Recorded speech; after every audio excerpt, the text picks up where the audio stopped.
My name is Rob Bradham. I'm the president and CEO of the Greater Dalton Chamber, and on behalf of our board and the co-chairs of Believe Greater Dalton, I sincerely appreciate you coming out here to spend your time with us on the Monday after spring break. I know that's kind of a difficult thing to do, to ask you to come back from a week of vacation and come spend your evening with us. And I have to say, on a personal note, I'm a little bit nervous to be up here on Matt Evans' stage.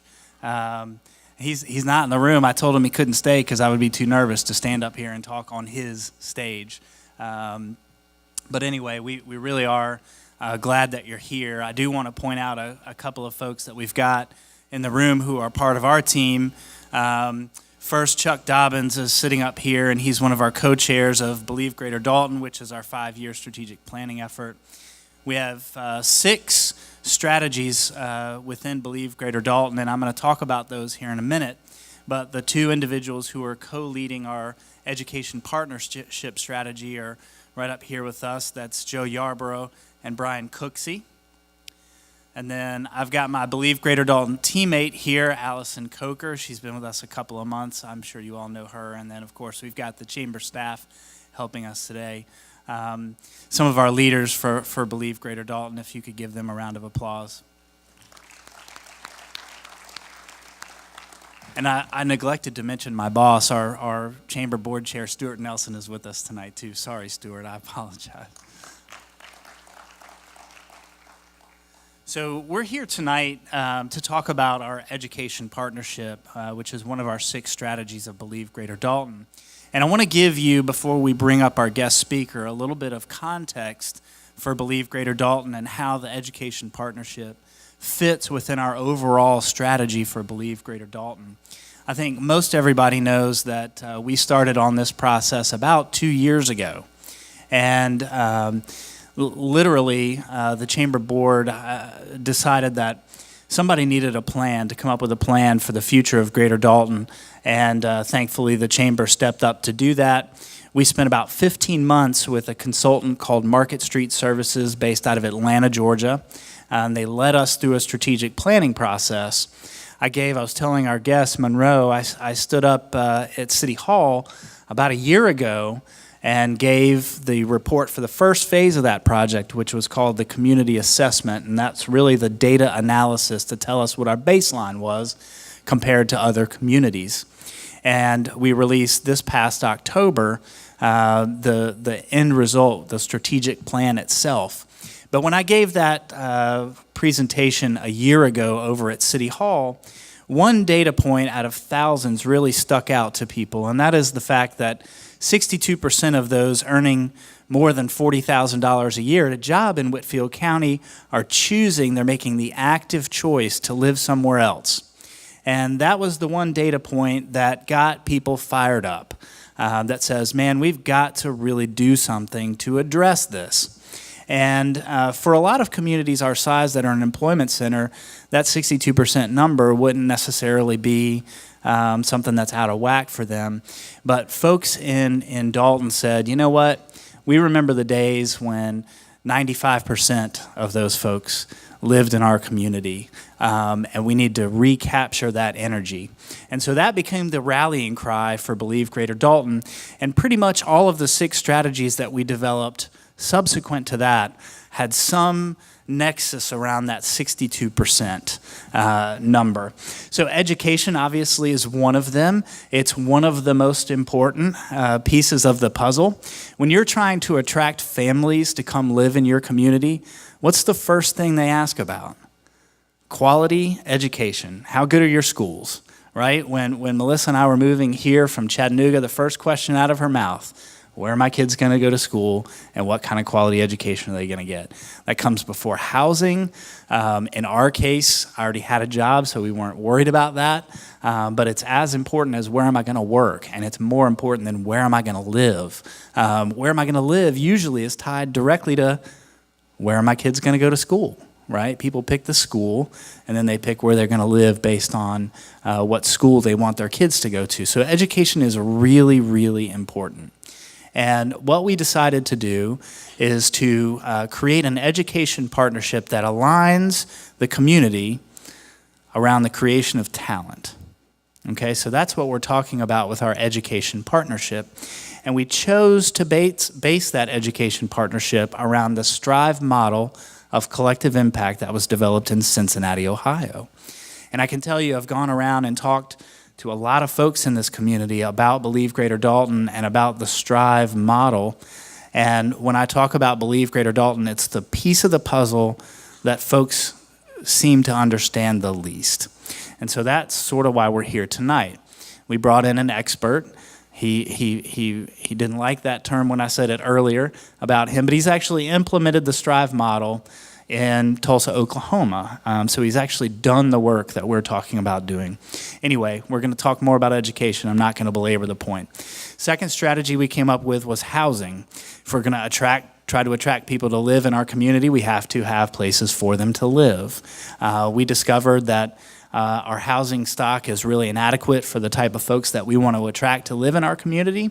We're getting ready to launch a housing study to get more in depth about that and really dive into the numbers and understand what the numbers really tell us. So we'll be launching that work here in the next few weeks. Third, economic development. Everybody knows that our economy here is based on the floor covering industry, and it's a great industry. It's what got us to where we are today. We want to honor that floor covering industry. We want it to continue to be successful, but we also need to focus on diversifying our industrial base so that what happened to us in the last recession doesn't happen to us again, or at least it's less likely. So diversification of industry is our primary strategy for our economic development strategy, and that's not a whole lot different than what we've been doing with economic development for the last few years. Entrepreneurship is the fourth strategy. This town was built on entrepreneurship and innovation in the floor covering industry. We were a hotbed of innovation and entrepreneurship from the turn of the last century with a bedspread industry started by women in this town all the way through the last recession. And what we saw is if you look at new business starts, if you look at new business licenses, a lot of that entrepreneurial spirit kind of went silent during the last recession, and we haven't done a whole lot since the end of the recession to support entrepreneurs. So our entrepreneurial strategy is really aimed at reigniting this town's entrepreneurial spirit. I'm really pleased to stand up here and say that we've got an incubation accelerator going in the Landmark building just down the street from us. It will be open probably June 1. And if you don't already have it on your calendar, we're having a pitch competition called Pitch Dia. We've got some really, really exciting young entrepreneurs. Well, they're not all young. Some of them are young. Some of them aren't so young. That will be pitching their ideas on May 15th behind us at Stage 1, 2, 3 in the evening. That's going to be an awesome community event, and I want every one of you to come and tell your friends. But that's all aimed at reigniting that entrepreneurial spirit in this town. Community pride. We heard over and over again when we did a survey at the beginning of this process that our community pride was sort of lacking and people were sort of feeling down on our town for a variety of different reasons. The recession obviously had a toll, and we heard a lot of talk about cleaning the place up and doing things about blighted property and some of the trash that lines some of our streets, and then doing a better job of telling our story. We are an entrepreneurial community. We are a center of innovation. We are a creative design center for Northwest Georgia. We ought to be proud of that, and we ought to tell that story. Nobody in this country does manufacturing better than Dalton, Georgia. Why are we not telling that story across the world in a cohesive manner? I always like to talk about Chattanooga, which is where I came here from, and Chattanooga does an excellent job of selling itself and telling its story and perhaps even stretching the truth a little bit about what its story really is. Not that there's anything wrong with that, but they really have embellished their story, and it's so funny when I go up there and talk to people. They can all tell the version of the Chattanooga story, and if you know anything about the real story, you can sort of tell what's fiction and what isn't fiction, but they have no idea. They're just repeating what was told to them, and they just take it as truth. So we don't tell our story at all. Internally, externally, nowhere. So that's one of the other things that we want to do with Believe Greater Dalton. I always leave out one of the strategies when I'm up here talking downtown. How can I forget about downtown? We heard over and over again in the survey that folks wanted downtown to be a destination district. And we know that the 62% that we're trying to attract here expects downtown to be a destination district. It's one of the things they look for when they're deciding where they want to live. How vibrant is downtown? If the answer is very vibrant, you have a chance. If the answer is not so hot, then you're probably going to lose those folks, or they're going to be less likely to consider moving to your town.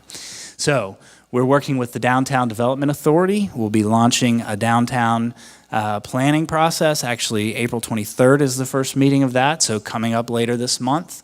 We'll wrap that one up by the end of this year, and we'll go from there. But I'm really excited about the organic growth that we've already had downtown over the course of the last couple of years, and what that will look like when we really put the accelerator on that. I think our downtown is going to be amazing in a couple of years, and I'm really excited about that. So that's a broad overview of what we have going on with Believe Greater Dalton. And now I want to tell you a little bit about the speaker that we will be listening to tonight. Some of us had an opportunity to listen to him at lunch. He's a really dynamic guy. His name is Monroe Nichols. He comes to us from Tulsa, Oklahoma. He was the founding COO of an organization called Impact Tulsa, which was the organization that implemented the Strive model in Tulsa, Oklahoma. He has since left that organization because he chose to step up to the call to pursue elected office. He is now a state representative in the state of Oklahoma. They are currently in session, so he is taking time away from session to be here with us today, and he's got a Zoom back tomorrow to be in his seat to cast votes tomorrow. So we really appreciate, Monroe, you stepping aside from your legislative duties for a little while to be with us today. It's really important to us. Monroe has done a lot of things in his life. He's worked at a chamber of commerce, kind of doing economic development, what we do over at the chamber. He's been the chief of staff for a university president. He's run Impact Tulsa. Now he's a state legislator. He's got a broad, diverse set of experiences engaging in civic activity, which is really what we're talking about tonight. So before Monroe comes to the stage, we're going to have a short video about the Strive model, and then once that video is done, I hope you'll help me welcome Monroe Nichols to the stage with a warm Dalton welcome. Here we go.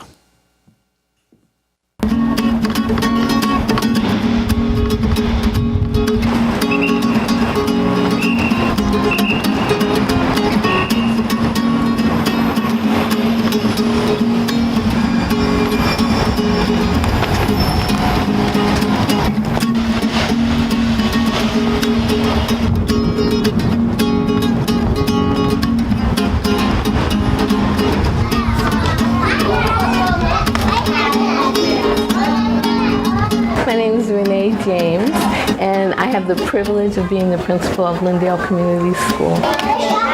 When our students leave Lindale, I want them to be able to go to any educational environment and setting and feel confident and competent and contributing. What I want to be when I grow up is a vet because I really love animals. I want to be a writer when I grow up, a doctor. I want to teach kids and I want to help learn. Our community partners provide opportunities for our students and families to experience things that they ordinarily may not have accessible to them.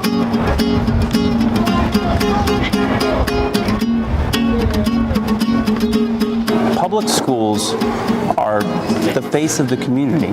If you live in a community and your public school is failing, that is the community's responsibility to help that school be better. A problem that is as complex, as deep-rooted, and as persistent as the academic opportunity gaps that we are facing really is going to require this kind of broad, unified, thoughtful community response, this collective impact idea.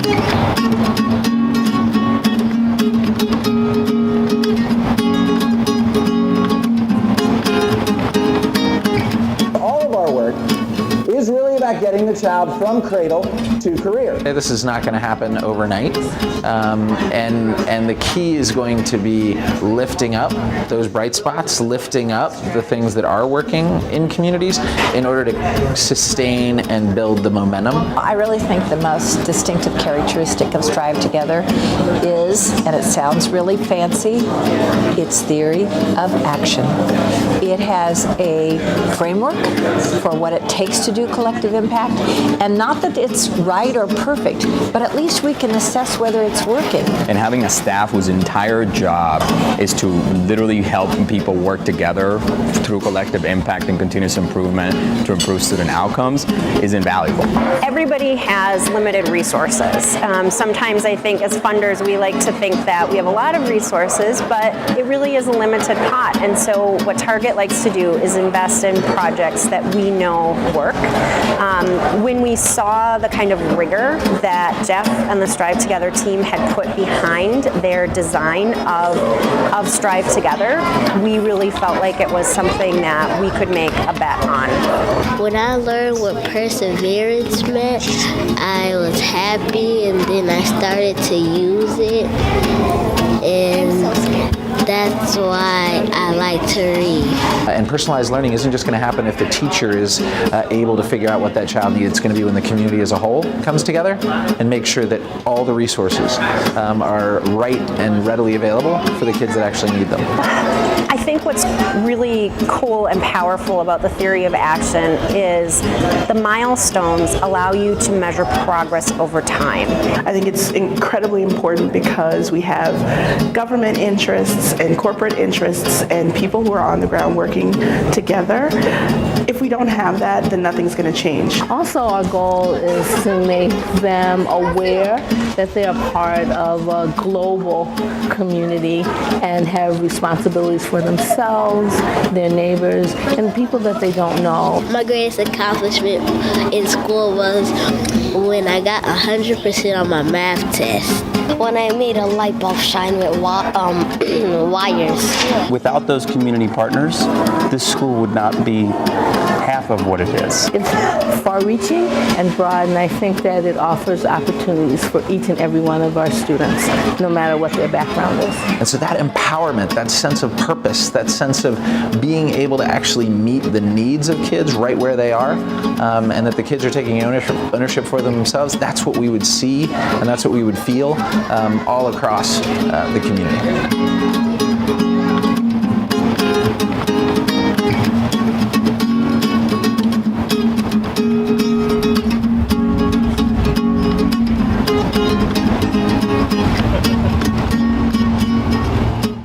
Thank you very much. I had no part in developing that video or anything like that, but it is a good video, and I think it really kind of encapsulates what we're going to talk about tonight. And there's a couple things I want to draw to that before I start and kind of talking about this overall. At the end of the day, this work is about nothing more than the community coming together to get the resources we need to kids and finding the best way possible that we all come together to make sure that works. Again, my name is Monroe Nichols.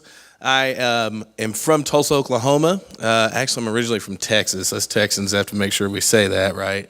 But I've lived in Tulsa for quite a long time now, and I'm honored to serve in the Oklahoma legislature and represent my neighbors there.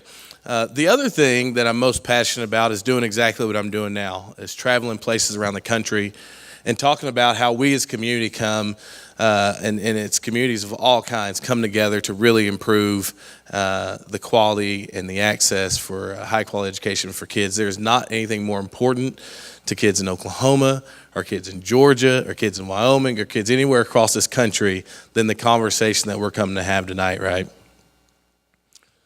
So you got to hear a little bit about StriveTogether, and tonight we're going to explore some concepts as it relates to Strive, and the first thing I always like to point out, as we go to communities across the country, it's always important to point out that as we go through this conversation tonight, we won't be talking about a program. We won't even necessarily fully be talking about a model in the way that we traditionally think about them. We're really talking about a framework, right? For a long time, and this is the case in Tulsa, so I'll speak about Tulsa. Maybe this doesn't happen in Dalton.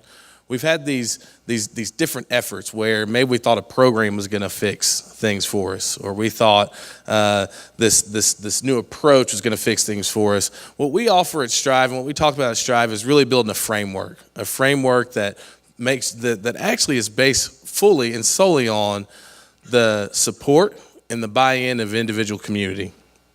There is not, in my opinion, a national solution to fixing education at the local level, right? It's going to take folks at the local level.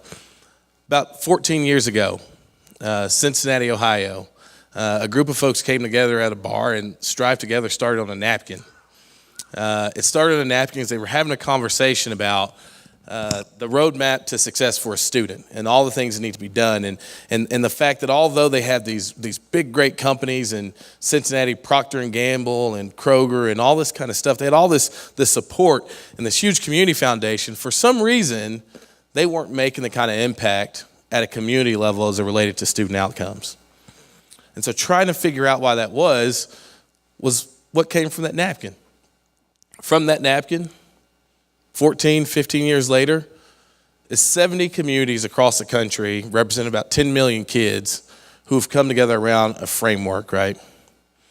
And I want to stress again that as we talk about the framework at Strive, we aren't talking about a program. We're not talking about taking some folks from Cincinnati or from Tulsa or from anywhere else and having them come to Dalton and tell you how to do business in Dalton. What we're talking about is figuring out how we work better together. What we're talking about is how do we take the ideas of this community, how do we take the ideas of practitioners and marshal the leadership of those folks in the community who lead us in different sectors, and how do we bring all that together with one goal in mind, improving student outcomes.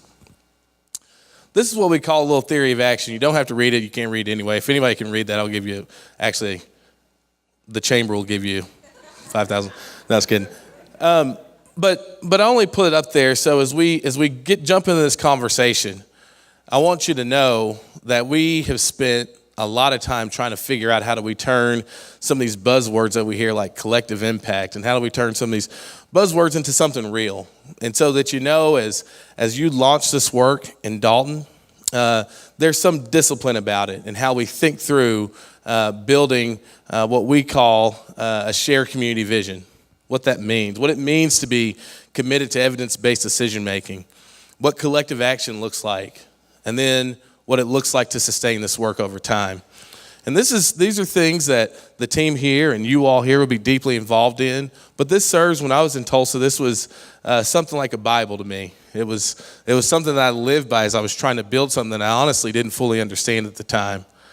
And so I offer this up, and you'll get to know this very well, as a roadmap to that success. So that napkin that you saw, that napkin turned into that.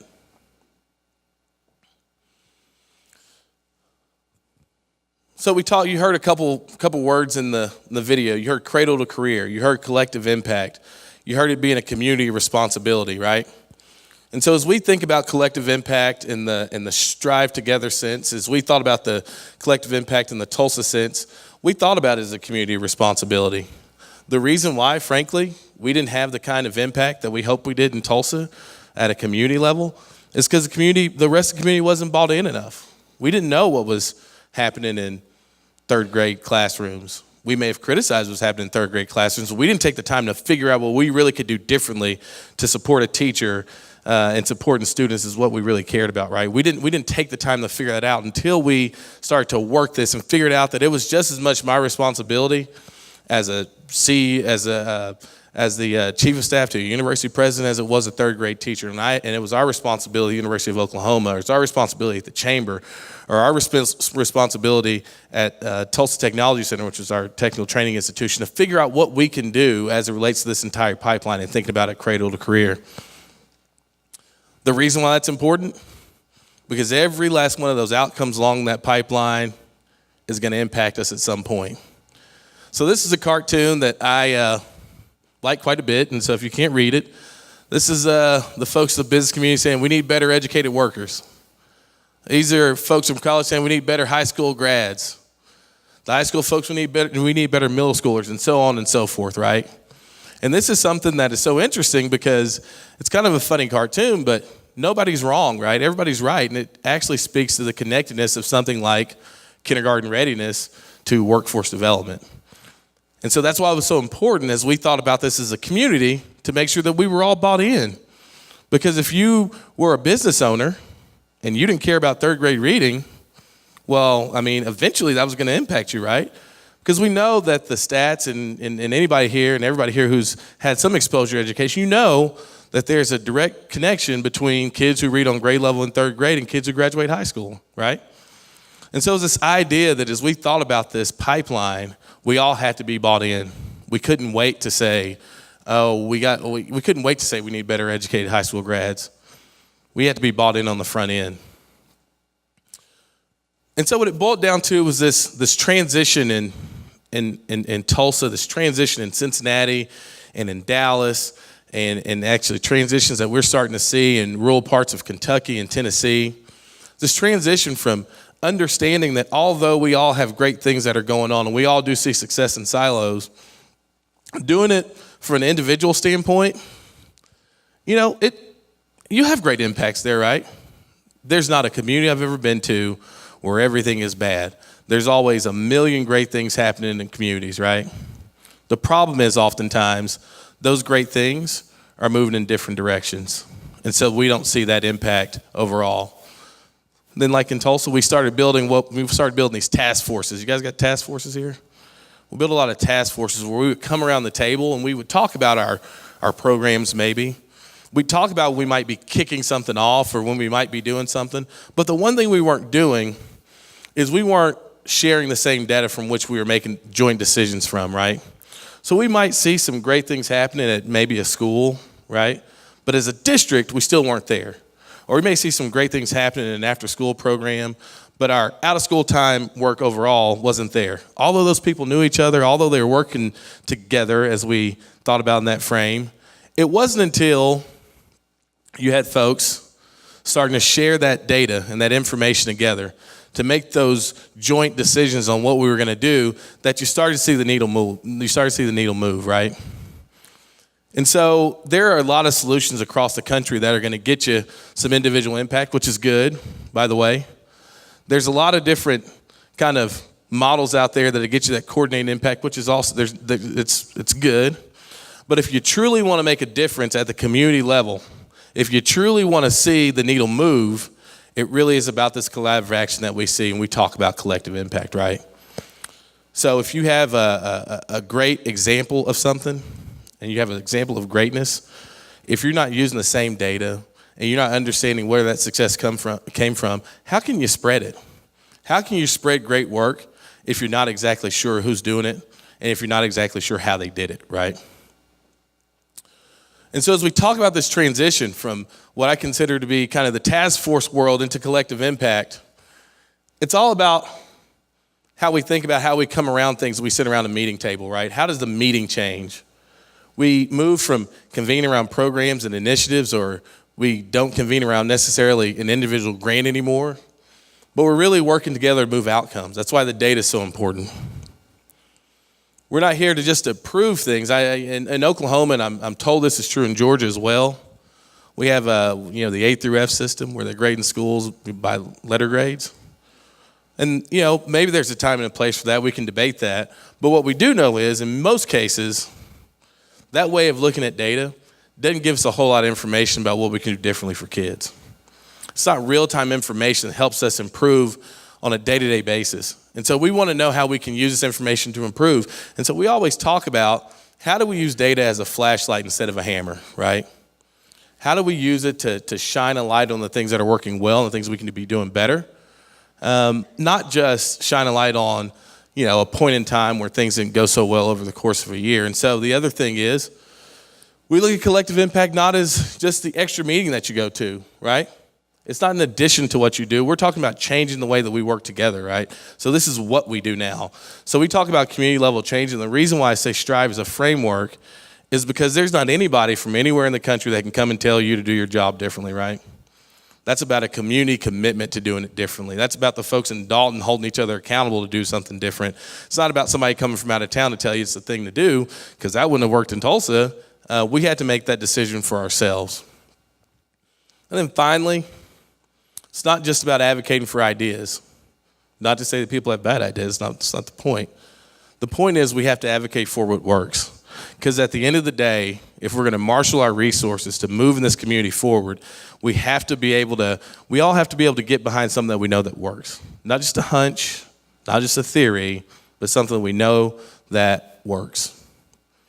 So then the question is, and this is some data on Cincinnati, and I'll show you some data from some other places, is does it work, right? Has this been successful? I think it sounds really great. It's a cool video. But these folks in Cincinnati, were they successful in the things that they talked about doing, right?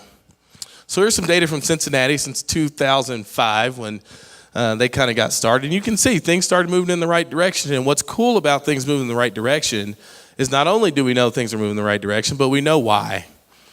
Because we have these collaborative teams are working, so they understand what made the impact. So a lot of this work that you see, a lot of it didn't come from a new program.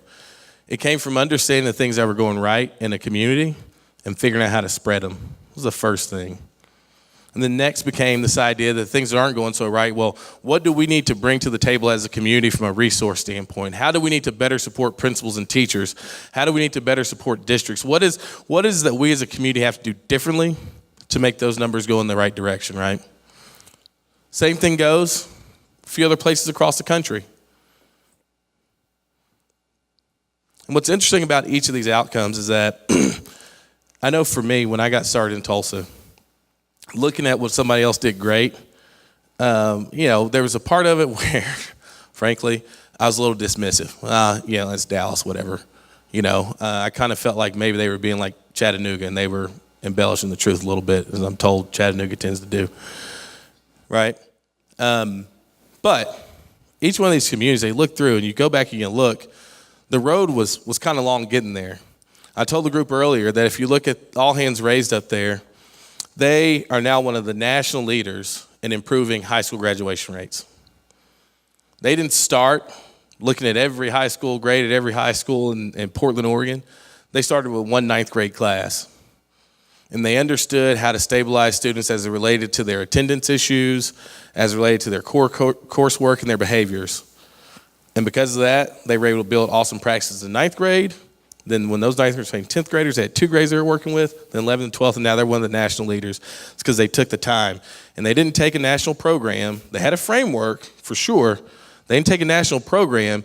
That was practitioners being in the lead and understanding how to meet the needs of a kid and then operationalizing it. And so they fundamentally changed the way they address high school issues in Portland, Oregon. And they did it with their own practitioners on the ground. I would love to say, a lot of people love to say, oh, you know what? We sent some people down there. They were experts. They did this deal. It's not how it happened.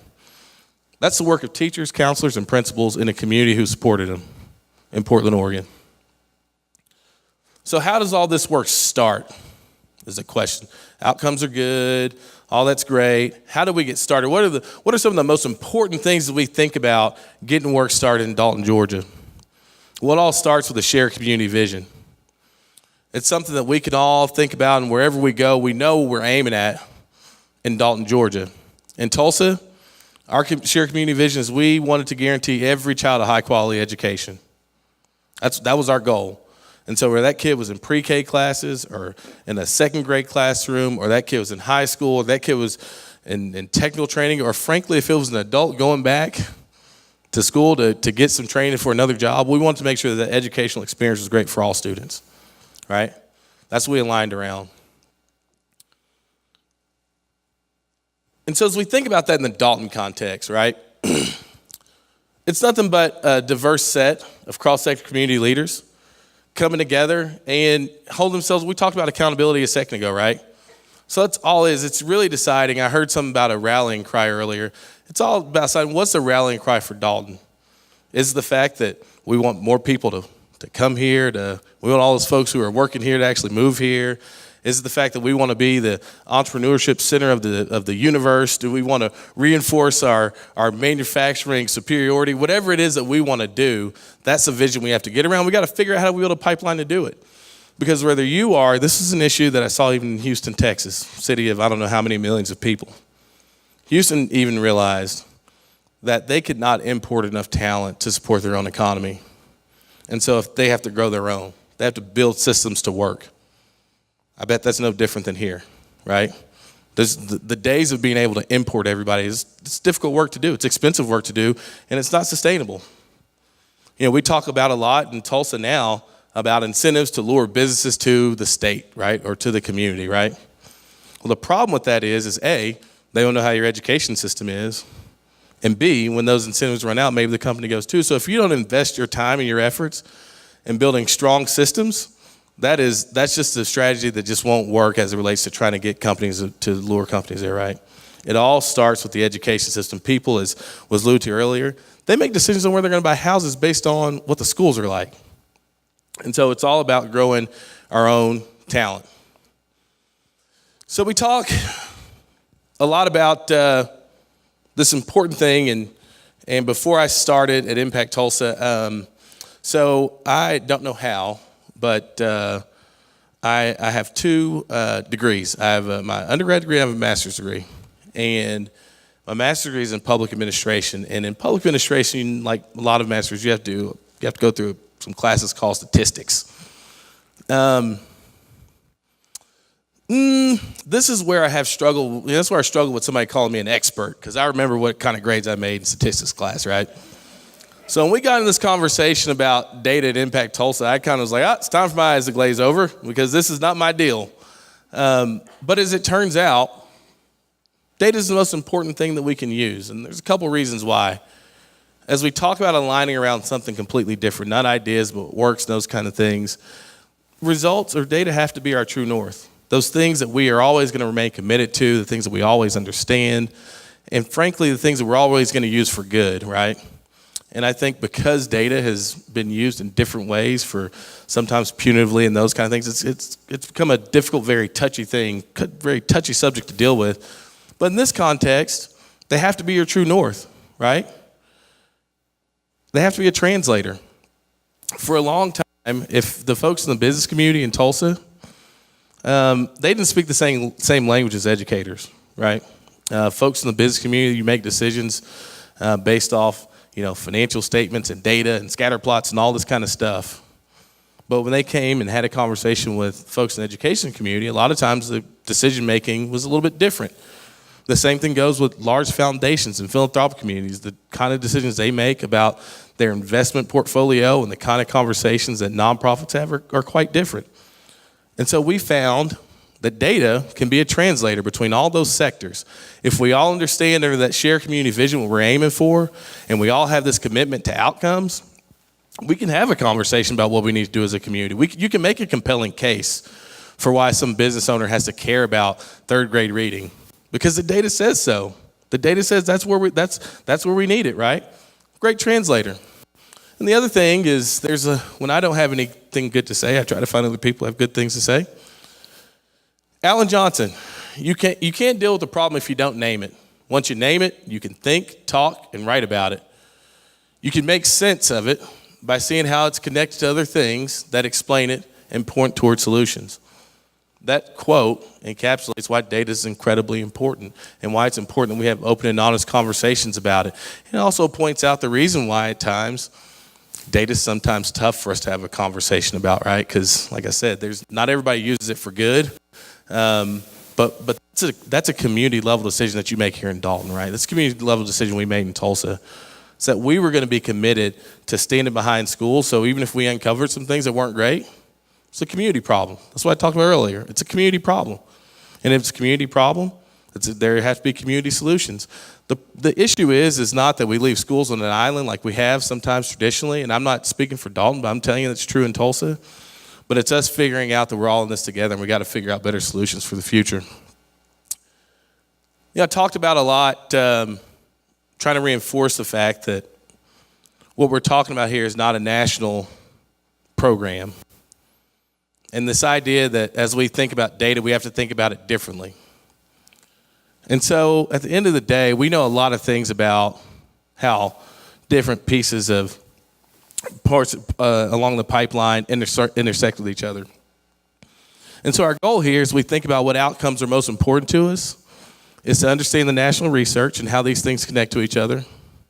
Quite frankly, hearing the community voice and leveraging the expertise that's here. And then the local data, those local numbers being the guide. And where those things intersect, is how we begin to, how we did in Tulsa anyway, begin to understand what's going to be the most important thing for us to be tracking in Tulsa. What's going to be the most important things for us as a community to be working toward. Those outcomes that we know are going to move the needle and the levers that we need to pull to get us where we need to be. Nationally, we look at a few that are the big six, and a lot of those are very much informed by national research. I talked earlier about how early grade reading and middle grade math are direct correlations between on one end, high school completion.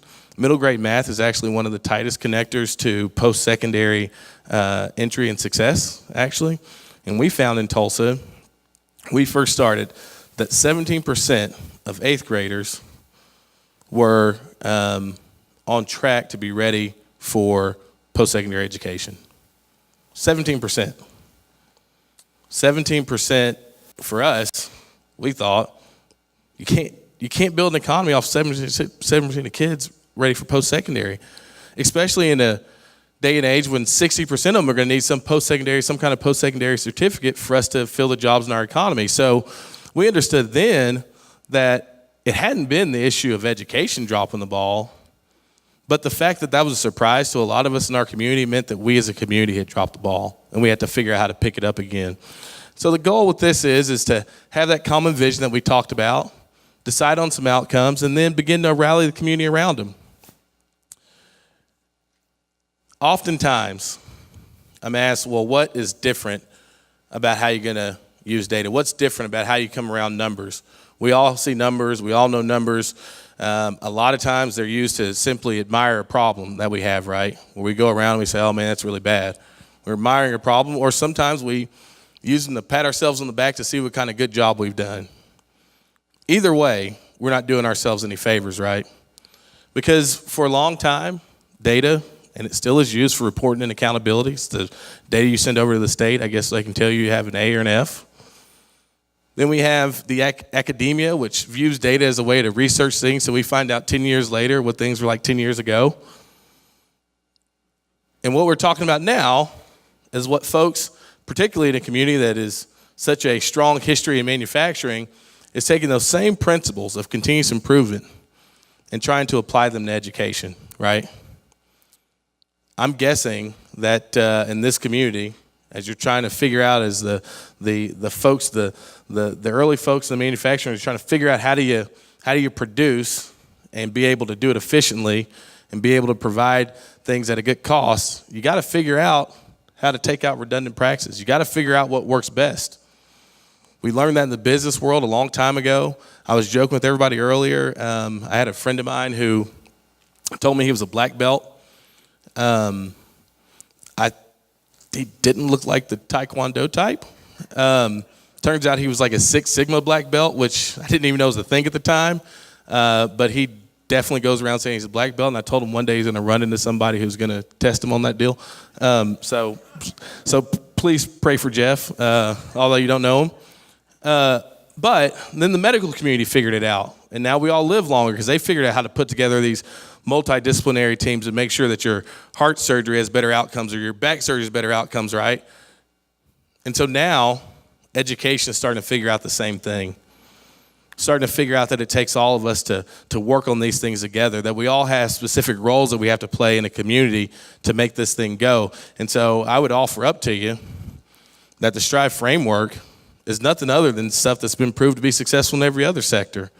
That if we can make a product cheaper and better and make it more durable and provide it at a cheaper cost, not saying in education that I care about things being cheap. Right now, I have to say that 'cause somebody might be recording. Just a side note, if you've been watching CNN, there's a little bit of a teacher issue going on in Oklahoma right now.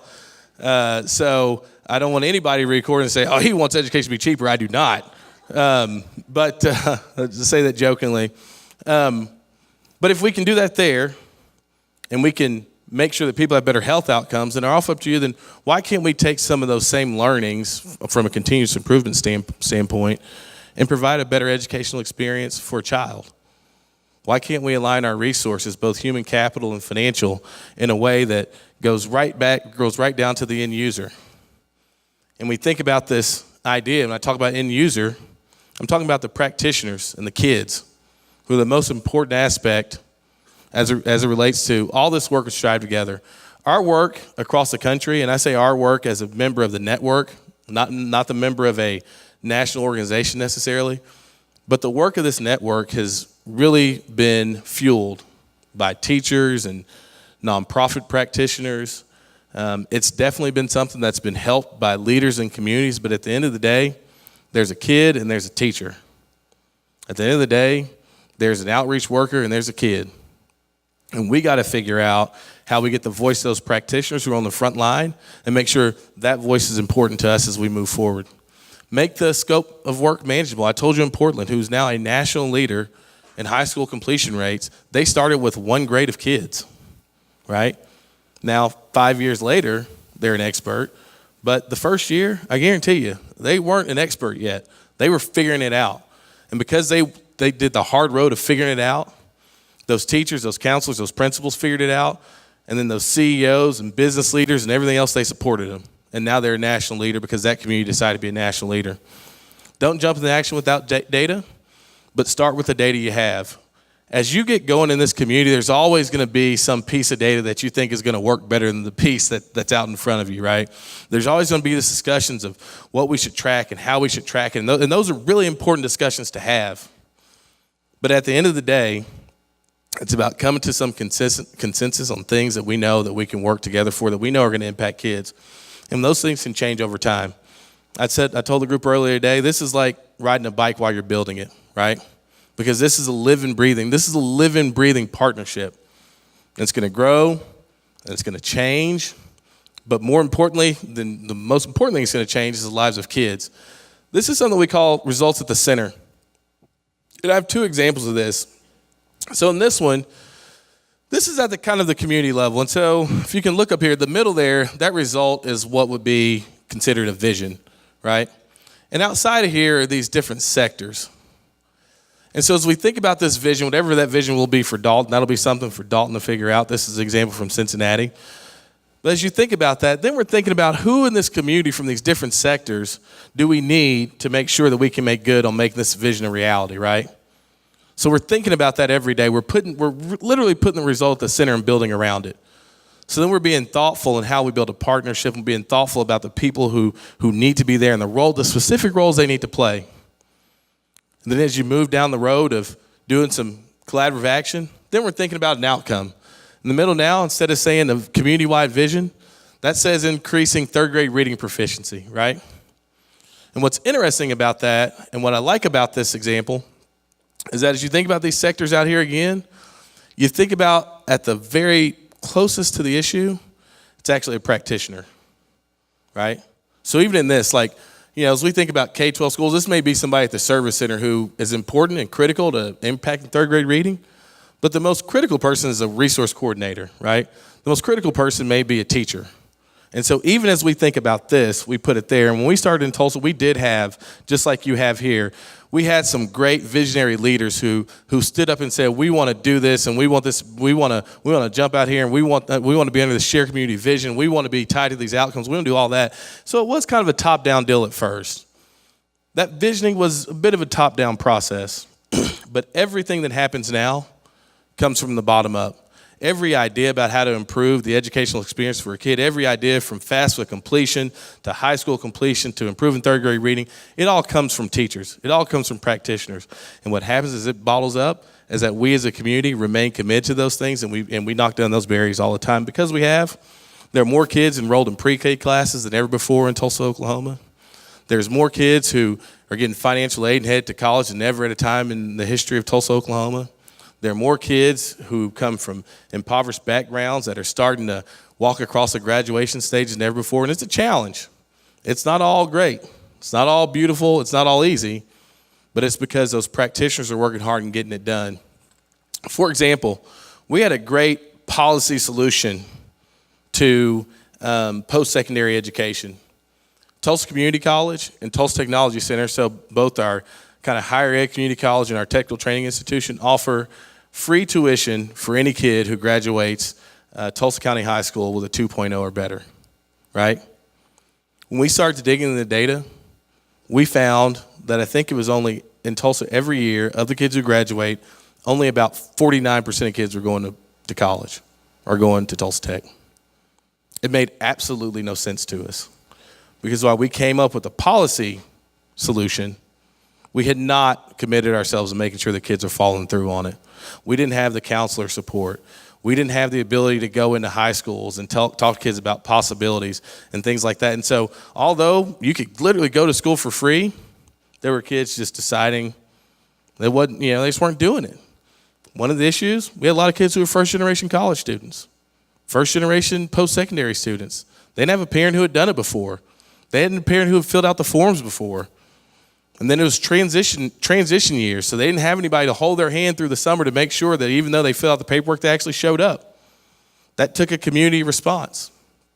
And so we put things like post-secondary entry at the center. And we put those counselors closest to the kids. And because we did, more kids started going to post-secondary. Go figure. It was all about empowering the practitioners. We had these big community goals, but it's always about empowering practitioners and tracking things where we were successful. And so not only did we become successful in a lot of those areas in Tulsa, not only do people become successful in those areas across the country, but they understand why. They understand why. So this whole idea of investment and sustainability, I hate talking about it because when I talk about it, people think I'm talking about money. And I'm not talking about money. This is about the community investment and being bought in to something like a partnership, an education partnership in Dalton, right? This is about the fact that you're all showing up here today to listen to a politician who seems as though education is upside down in his state to come tell you about education, right? You come here because at the end of the day, you're invested in this community. And you want to, A, be able to celebrate the great things going on, but B, more than anything, you want to put some rocket fuel on those things, right? And so as we think about this broad community ownership, right? And we're talking about building this infrastructure. We're talking about doing all these things, but it starts with investment, human capital and otherwise. And I always say that the most successful communities across the country actually do their work with very little in the way of new dollars.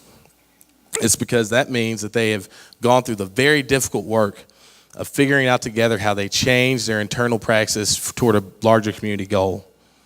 So it's not about getting a new grant. It's not about allocating resources somewhere where they weren't. It's about thinking very critically about how we reallocate our own resources toward a better end. One of the issues in Oklahoma for a long time, and it's an issue in Texas too. My mom works at Baylor University in Waco, Texas, and I tell people I'm from Texas, sometimes not from Waco, because I don't know if they're going to talk about like Chip and Joanna or some of the not so great things about Waco's past. So I'm always very little cautious in telling people where I'm from, so you guys don't see me cry with the lights on over here. But what's so important about this when we think about these resources and all that kind of stuff is just the fact that whether you are a big philanthropic organization or you're at a university or whatever the case may be, you can try all day. You're not gonna make the kind of impact you need on a community level, right? And so as we think about over time with improving these student outcomes, we think about a couple different things. Is that although we all are deeply invested and we deeply care, not everybody's a teacher, right? Not everybody's a superintendent. Not everybody leads a chamber. But everybody has to have a shared accountability of those goals. But we have these differentiated responsibilities, right? We all have a role to play, but it's not always the same role. And so when we started in Tulsa a long time ago, the thing I heard more often than not is we already do that, right? A lot of programs, we already do that. And that's true to a certain extent. They were involved in a certain area, but they had not thought about how much better their program could be if we all worked together, right? We had this issue, and this is what I was going to allude to a second ago, where we would have like pilot programs, right? and it'd be a 3-year grant to do something like high school dropout prevention. What would always happen is when the 3-year grant ran out, so did the high school dropout prevention program. It was gone, like it never happened before. And so we may see some successes, but as soon as we got to see success, it takes 3 years to show success in anything, right? As soon as we started to see that stuff work, guess what? Money was gone, program was gone.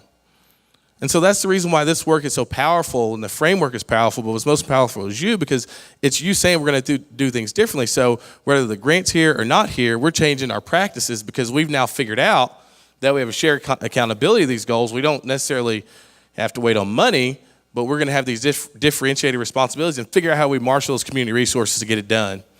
You know, and even now, I joke about this because when I got started, and I also saw I was knocking doors as a running for office, and what looks like resistance is often a lack of clarity. When I started this work in 2014, I had a good understanding, working understanding of what StriveTogether was about. I had a pretty good understanding because I'd worked for everybody in town, what the organizations were like. But when we got started, there were some gray areas, right? There was some murkiness, right? It wasn't easy to communicate because this was a little bit different. It was similar enough and both different enough for people to have a hard time wrapping their head around it.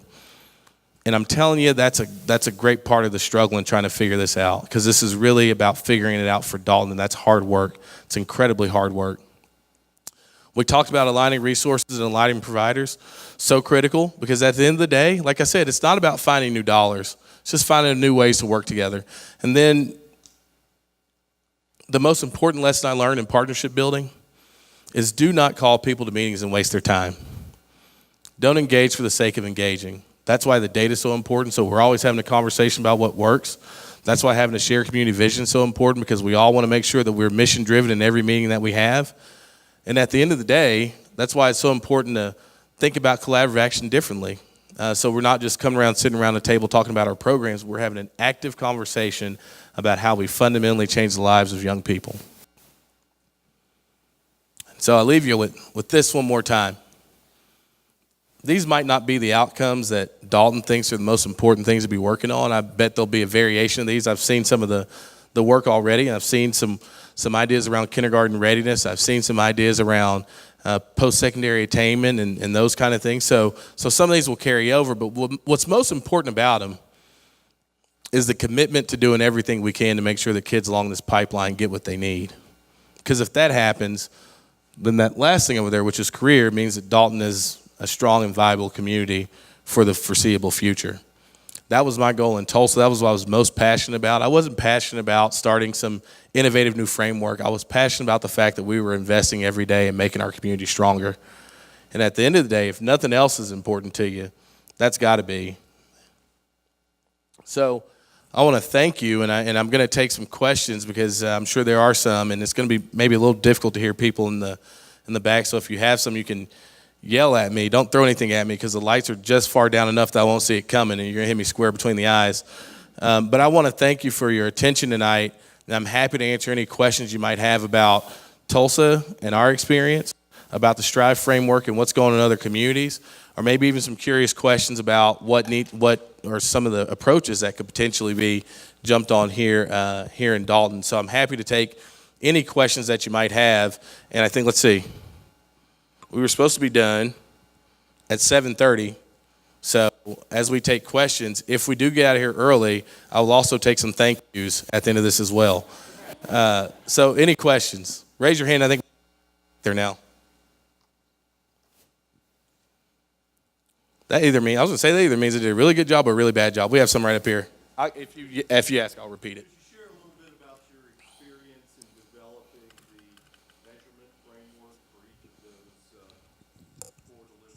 Yeah.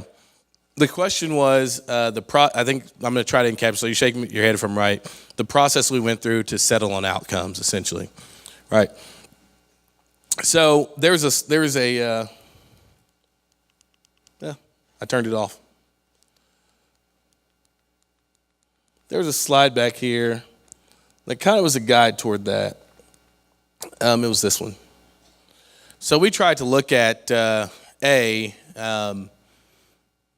are some areas of concern already in Tulsa, right? A lot of folks were concerned about kindergarten readiness and high school completion and those types of things. And we started to dig in what the national research said about those and how they correlate to long-term success or how they correlate to the workforce. And so what we tried to do is find outcomes that built on top of each other, right? So kindergarten readiness had a tight correlation to third grade reading. So if your kids were ready for kindergarten, the likelihood for them to read on third grade was pretty strong. Then the same goes for, you say, you learn to read, then you read to learn. So, if they were able to read, then the chance that they'd be able to do math well and so on and so forth. So we did it based on correlation between the outcomes was one reason why. Then the other reason why, and probably the most important functional reason why, is because we had to find outcomes that we had good data on, that we would always have good data on. And so there's only so many of those where all students are assessed the same way. So as we were talking about coming together around data, we had to have some outcomes where we knew the data was going to be reliable, it was going to be reliable for us forever.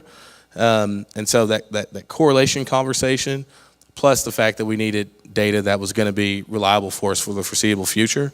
And also, we listened to the voice of schools and superintendents, and we tried to take into account their priorities as a district, because the last thing we wanted to do was do something that was kind of outside of what they cared about. And just for reference to kind of share how difficult that was at the time, we started our partnership with 15 school districts. That was 15 superintendents and 15 school boards and so on and so forth. But we really worked very closely with districts, and it took us, probably 3 months to settle on outcomes for that reason. Very intense process to do so. We didn't just take what everybody else did. We really wanted some that were Tulsa specific and things that Tulsans can get behind. So it wasn't going to be good enough to look at Dallas or Cincinnati. We were going to have to make a local decision. And so it took us some time to do it. Yes, sir. Looking backwards, thank you, Allison. Looking backwards, what data markers that you used during your experiences that you feel like were misleading or potential mistakes? Yeah, that's actually a really good question. So one area that we really found was interesting, we actually had to find a different way of displaying this. So because we were so conditioned to look at things through an A through F prism, something like third grade reading was very misleading. The reason why is because it doesn't take into account economic disadvantage and those kinds of things, right? And so it's very misleading for us to say that school site A is an F and school site B is an A, when the student populations were completely different. So one of the things that we did is we did this residual analysis, which is, again, I didn't do good in statistics, so that's why we had to hire a data person to do this. But what we did was we then started working to account for economic disadvantage, and then it reshuffled almost the value add of the teachers, right? And so then we were able to learn for some of those school districts that did really well, but they had few kids who had an economic disadvantage. So if you look in their numbers, those kids didn't do that well. And then when you look at some of the schools that had high numbers of economic disadvantage, what happened was they were actually able to teach some of the high-flying schools how to better cater to young people who have those disadvantages. And so even though on paper some of those schools looked like Fs, they were actually some of our bright spots across the community. And so that's one of the reasons why, as we think about using data to prove things instead of improve them, you can't find those diamonds in the rough if you're only looking at things from A through F perspective.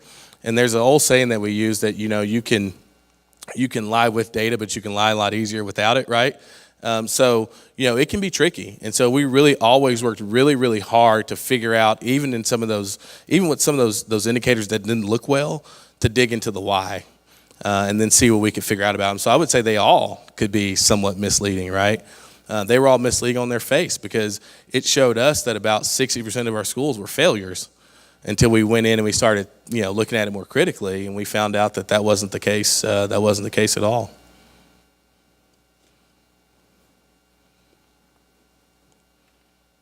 I think we had no more questions. I can sing. Yes, sir. Yeah. Was it by invitation to the schools, or was it the community reaching out to the school? Yeah, so there were a couple things working in our favor. The first time that Strive was brought up to me, at least in Tulsa, Oklahoma, was 2012. And at the time, we weren't ready for it. And so it wasn't until 2014 that it actually became something that became a real deal. And so there's a couple things going on at that time in 2014. A through F was one of the motivators for some school districts. They were looking for other ways to better articulate the health of schools in the community, right? So there was an incentive for them to figure out something other than A through F, like the conversation that we just had. The other thing is that we had a lot of folks in the philanthropic and business community, frankly, who had kind of come to the realization that while they've given a lot of money and they do a lot of things, they weren't seeing the kind of change that they'd like to see. And so they wanted, instead of just offering things up for schools or trying to push their own programs, they wanted to figure out, well, how do we better understand what's going on in the classroom? And then how do we support the good things that are going on in the classroom? So it was kind of a both and. The school districts wanted a different way of being able to articulate success and failure within Tulsa County. And then the philanthropic and business community wanted a way, the chamber, not too different from here, was sick and tired of headlines that said the schools are failures when we didn't think that was necessarily true. And then on the flip side, the philanthropic community wanted to figure out a way that you could make community level change. And even though we have a great couple foundations in Tulsa, Tulsa's a big oil and gas town, right? And so we have $3 billion foundations in Tulsa. And so the fact that's why I always talk about resources aren't the only thing, right? Because if a city of 400,000 with a few billion-dollar foundations, you'd think that everybody be coming to Tulsa to see why it is that every kid graduates and every kid can read and everything else. It's not all about the money. It was really about the practice. And those foundations finally came to the table, and they were like, we got to do something differently, and how do we better partner with schools to figure out what that differently is?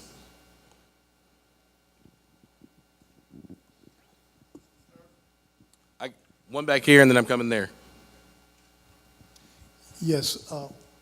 We have a little bit of an elephant in the town of Dalton that impacts the whole subject we're talking about, and that is the percentage of non-English students. Right. So we have, and the other thing I haven't heard you talk about is the role of parents, which is complicated by that fact of language, because these are parents who are challenged to participate because of language. So could you talk for a moment about supporting ESOL students by what kind of support and opportunities are there to use the resources, use the organizations, use the stakeholders, the community organizations we have to support the parents, and beyond that, because of the economics of Dalton, a fair percentage of the jobs are relatively low-income jobs. And so we have a compounded problem with a need to support not only second language parents, but a percentage of families that are struggling, a percentage of single parent families, and these are the kinds of real issues I think that underlie the challenge of supporting our students. Absolutely. Thanks for the question. Like Dalton, the Hispanic population is the largest population reflected at Tulsa Public Schools, which is the second largest district in the state and the biggest district in our county. So I think TPS has about 45,000 kids, and Hispanic kids account for about 60% of that, just about. And so it's a huge issue in Tulsa as well. And where we always start with that, and I think we went into this experience knowing that was the case, but we always start with data and what does the data say about those kids and how they are performing in school.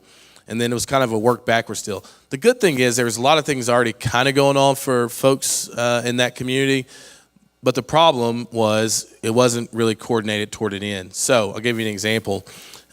We began digging the data about third grade reading. And so we found that one of the issues in third grade reading is that there's a lot of students whose parents don't speak English at home, right? So if they don't speak English at home, the likelihood of them reading to a kid at home is relatively low. And so as we thought about reading interventions over the summer and reading interventions after school, that was a target population for those folks. The other area was thinking about kindergarten readiness. And so we did this assessment, and we were just talking about it earlier, of kids who were eligible for early childhood education. Because you think about, if you don't speak English at home, trying to get kids in school early is even more important, right? And if we were to do a heat map across Tulsa, which we did, the reddest areas in that heat map were these Hispanic neighborhoods. And it was very difficult, and what we started to learn is that everything that we do as a community is not necessarily catered to folks from those neighborhoods. Our materials weren't bilingual. We didn't have enough folks who were outreach workers going directly to those parents and talking to them about the opportunities in school or even the opportunities professionally. It was compounded by another elephant as it relates in Tulsa, and I'm sure this is the case here, is that for a lot of those families, and it's actually not that much different in African American parts of Tulsa as well, school was another reflection of kind of the government. So there's this idea that if I enroll my kid in school, that could impact me if I or somebody else in my house was of questionable citizenship or whatever the case may be. And so those are really real issues that you have to be very honest about as a community, because those are things that you have to combat. Like it or hate it, I mean, those things you have to combat. And so what we did was there was already a program in Tulsa that kind of fit the mold there. But the problem is they were kind of, for lack of a better term, a little more ramshot, right? They were doing a lot of stuff, but like it wasn't necessarily coordinated with the school. It wasn't coordinated with the school calendar and the opportunities at school. And so that was a case of trying to align those things together. And when I talk about there being more kids in pre-K than ever before in Tulsa, those kids are Hispanic kids that are there. And it was for that reason. We changed our strategies and everything we did, from recruitment to early childhood education. We changed our strategies even when we were doing FAFSA completion nights and things like that to cater more to that community, because frankly, that community is not reflected on our leadership council. That community is not really reflected in district leadership or corporate leadership in our community. It has been a real challenge for us in Tulsa that we are continuing to try to figure out, but we've always tried to start, at least in the Impact Tulsa context, looking at the data and seeing how ethnicity and income impact those kids. The last part of your question on economic disadvantage, that's something that we continue to work on. There's a lot of things that are going on in Tulsa. We've tried to do programs. This predated Impact Tulsa, so this is not necessarily connected with us, but this has worked well in one of my previous jobs, where as we're engaging, and this goes particularly to kids in black and brown neighborhoods, because we looked at incomes and things like that. Whereas we're engaging kids, we're also doing surveys to see where mom and dad works, and see if we can't also engage them in some of the workforce development training. I was on the Technology Center school board for a while, and that's one of the reasons why we were doing that. There was a lot of us very committed to that from the Technology Center side. It was also something that drove our action in developing Tulsa Achieves and Accelerating Independence, which are the two programs I mentioned before, providing access to higher education for free. That all came out of a need to improve incomes, particularly in some of those disadvantaged neighborhoods, those disadvantaged populations. This may be a little bit off your line, but I'm going to ask anyway. Have you seen any correlation between schools with large student populations and schools with smaller student populations, maybe even districts with larger student populations and those with smaller? Yeah, I think it's very intuitive. Smaller class sizes typically are better for kids. Sometimes smaller schools are too, but we have some pretty massive schools in Tulsa that do pretty well, and we got some smaller schools that don't. And a lot of that just happens to be what part of town that school's in more than anything else. And so I will say that at the classroom level makes a huge difference. I'm not so sure at like the size of the school overall, if it's as big an issue. But I think there's no doubt about it that class sizes, and we have some in our community, that, we have some elementary school class sizes that are in the 30s, and, that's not good for kids, and we see that in data. And we went and we looked at schools that are high flyers as it relates to particularly early grade reading. It was a reading intervention person and the size of the classroom that were two of the strongest predictors of how kids were going to do in that class.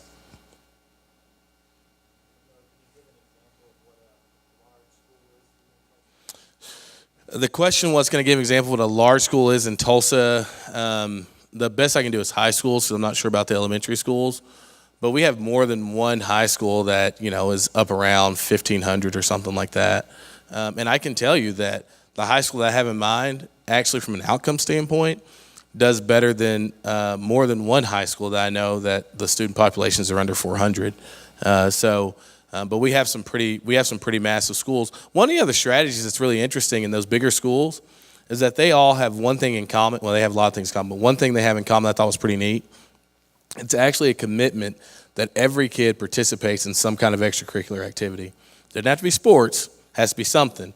And they can tell, since they've implemented doing stuff like that, it's improved attendance, it's improved behavior, and it's improved grades. And it's whether it's, debate club or choir or band or, a lot of groups I've never even heard of before, every one of their kids are engaged in some sort of extracurricular at school.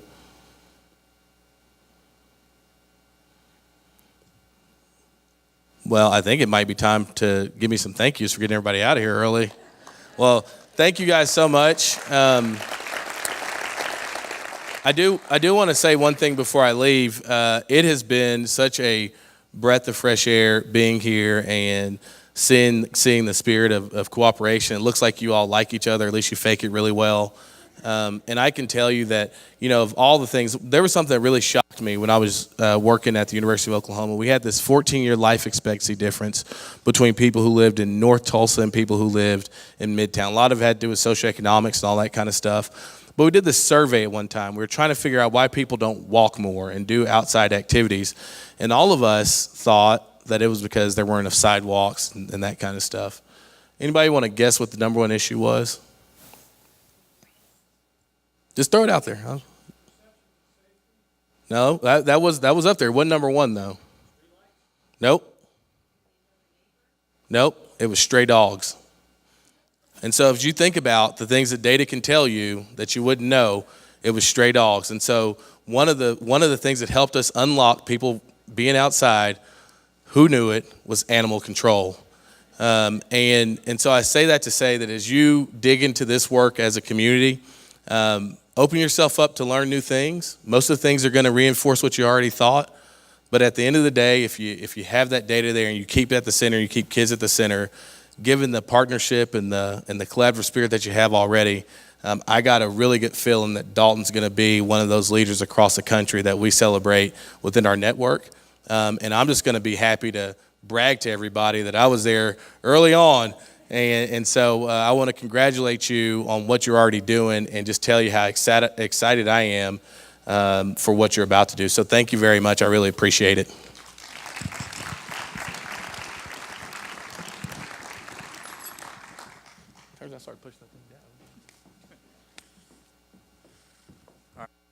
I'm just going to wrap us up with a few words here. I know everybody's eager to get out and go do fun stuff, but really appreciate you being here and really appreciative of you, Monroe, for taking time out of your day. Let's give him another round of applause.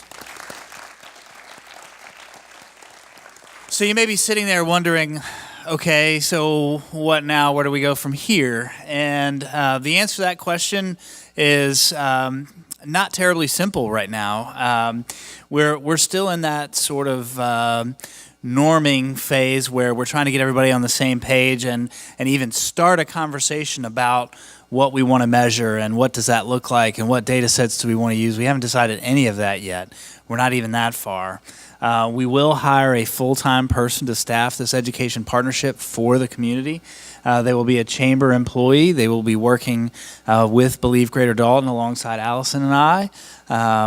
But I don't know when that's going to happen. This year, for certain. And that will happen under the leadership of, again, our Believe Greater Dalton team, in the case of the Education Partnership led by Joe Yarborough and Brian Cooksey. So I'll be happy to stick around for a little bit afterwards if you have any questions for me or Monroe or our co-chairs or anybody else. But once again, thank you for being here, and we are adjourned.